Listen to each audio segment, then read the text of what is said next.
Le projet de loi relatif à l'extradition adopté à l'unanimité par les députés, membres de la Commission des affaires générales et institutionnelles.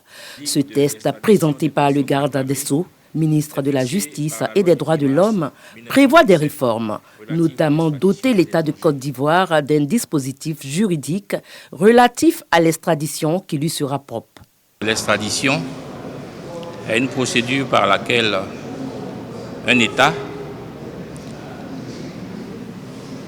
décide de remettre l'auteur d'une infraction qui se trouve sur son territoire à un autre État qui le réclame afin de le juger ou de le voir purger sa peine. Et l'extradition peut être prévue soit par une convention bilatérale, soit par une convention multilatérale. Et en Côte d'Ivoire, en l'absence de convention particulière, l'extradition est régie par une loi du 10 mars 1927 relative à l'extradition des étrangers. Et cette loi, qui connaît de nombreuses insuffisances, n'était plus adaptée.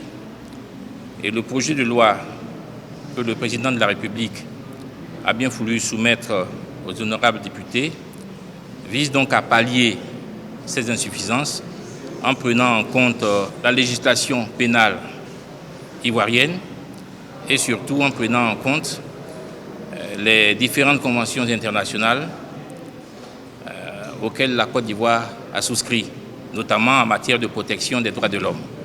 Donc il fallait donc doter notre pays d'un dispositif juridique spécifique en matière d'extradition et c'est ce que nous avons fait. Et je remercie pour cela donc les honorables députés qui ont compris l'importance de ce texte et qui l'ont adopté à l'unanimité.